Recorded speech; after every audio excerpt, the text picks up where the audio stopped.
क्या मेरे उसको छोड़ देने के बाद आप उसका हाथ थामेंगे? This is none of your business. जो औलाद माँ की खुशियों, ख्वाहिशों, अरमानों और फैसलों को रोंद कर चली जाए, उसे गले लगा कर अलविदा नहीं कहते। के दुख की गहराई का अंदाजा भी नहीं लगाया जा सकता। इस तरह से उनको मिसगाइड किया गया था। पीछे का कोई भी हो तो बदगुमान हो जाए। सारी सच्चाई जान लेने के बाद फ़ाइज़ अपने आप को इस काबिल भी नहीं समझेगा कि वो अब हरीम से माफ़ी मांगे, क्योंकि उसने जो कुछ हरीम के साथ किया या उसकी फ़ैमिली के साथ किया वो नाकाबिले माफ़ी है।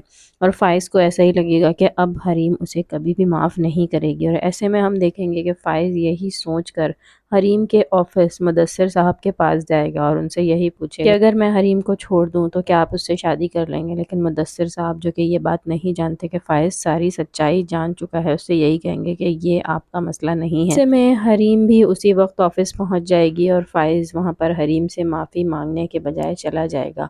और ये भी मुमकिन है कि वो हरीम से बात करने की कोशिश भी करे। और दूसरी तरफ शेखानी का गुरूर अब भी नहीं टूटा। फ़ाइज़ ने लाइबा की शादी भी तय कर दी है, यहाँ तक कि जब उनकी बेटी अपने घर से जाने लगेगी तो उस वक्त भी वो लाइबा से नहीं मिलेंगी। लाइबा उनसे पूछेगी कि आप मुझसे अब भी नहीं मिलेंगी, जिस पर वो उसे यही जवाब देंगी कि तुम मेरी मर्ज़ी के ख़िलाफ़ शादी कर रही हो तो मैं तुमसे क्यों मिलूं। नाज़रीन, यहाँ पर हम देखेंगे कि लाइबा भी शादी करके वक़ास के साथ चली जाएगी और यहाँ फ़ाइज़, जो कि अपनी अम्मी की वजह से बिल्कुल ही बर्बाद हो चुका है, अब वो भी अपनी माँ का सहारा नहीं बनेगा। और शेखानी, जो कि अपने पैसे के बल पर बहुत ज़्यादा मगरूर है और अब तक इनका गुरूर नहीं टूटा है, अकेले रह जाने के सबब दीवानी हो जाएंगी, पागल हो जाएंगी, क्योंकि उनकी कोई भी औलाद पैसा होने के बावजूद भी उनके पास नहीं आएगी। आने वाली एपिसोड में हम देखेंगे कि लाइबा के निकाह पर हरीम भी आएगी और हरीम को लाइबा यही समझाएगी कि भाई के साथ जो कुछ हुआ उनके दुख का अंदाज़ा कोई लगा ही नहीं सकता। उन्हें बहुत ज़्यादा गुमराह किया गया था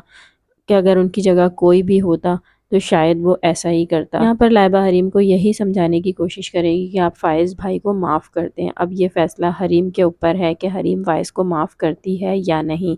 लेकिन मुझे ऐसा लगता है कि फ़ाइज़ ने जो कुछ भी किया उसे सिर्फ़ और सिर्फ अगर हरीम की तरफ से माफ़ी मिलेगी तो यही सोच कर के फ़ाइज़ ने कुरान पाक पर भरोसा किया था, क्योंकि नासिर ने उसके सामने कुरान पर हाथ रखकर कसम खाई थी। और यही एक वजह है जिसके बाद फ़ाइज़ बिल्कुल हरीम के ख़िलाफ़ हो गया था, क्योंकि कुरान पाक से बढ़कर कुछ भी नहीं है।